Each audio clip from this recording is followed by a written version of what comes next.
Richard Southern is here to chat about some of the day's more interesting stories. Now, most sprinters, they have a need for speed, but not this one, Richard.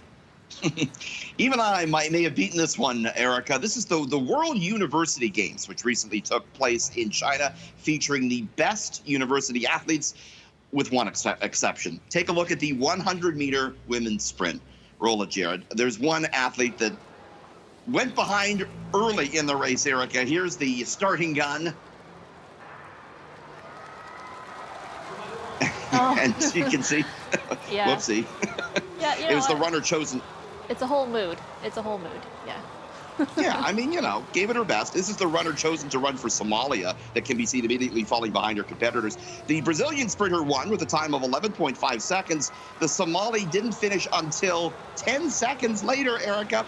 In a statement, the Somali Ministry of Youth for Sports acknowledged that this particular runner was not a professional runner. Surprise, surprise. And there's an investigation underway into, she's still running, just how this happened. There's a whole investigation underway, too. I thought maybe she had an injury or something happened at the beginning there. I don't know. They kind of just threw someone in, I think, in the last minute. Hey, you want to go run the 100-meter? There you go. Okay, one country could be forcing teens to put down their phones. Do you think this is a good idea? This is China, Erica. They want to limit smartphone use for kids. Do you think that's a good idea? Limit smartphone use for me, please, because I think I need that. No, me too. I'll tell you one thing. I actually, just before I went on air, I have the screen time thing on my iPhone, and it tells me exactly what my average was last week. Don't look at that number. Just do you want to guess what my average was? What was it?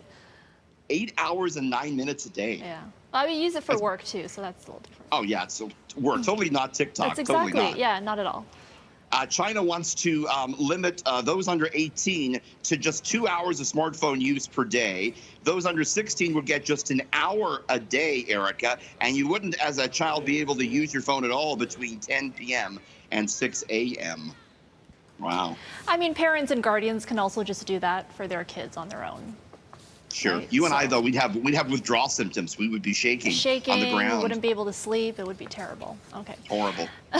Finally, many people set high goals for their personal achievements, but some others, well, they settle for much less. I want to introduce you to Kim. She's a woman from Maryland, and she has just entered the Guinness World Record for the loudest belch by a woman at 107 decibels, Erica. Here's the news you need. Here's Kim with her record-breaking burp. That's 107.3. Yes! Water can do the trick. Some nice. Oh, the Pretty good, celebration. right? Yeah, it was quite loud. She said she prepared for her record-breaking attempt by consuming a lot of coffee and beer for breakfast. Well, that's great. You think you could beat? I think you might be able to. Could you beat that, Erica? I don't think so. You should take a run at that. I don't think so. I'd have to warm up and, drink a lot of fizzy beverages.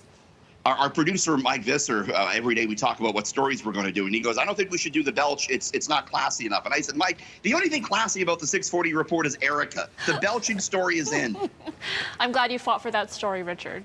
It's a winner. There you It's go. a winner. Okay, thanks. We'll see you tomorrow with some more interesting stories. Yeah.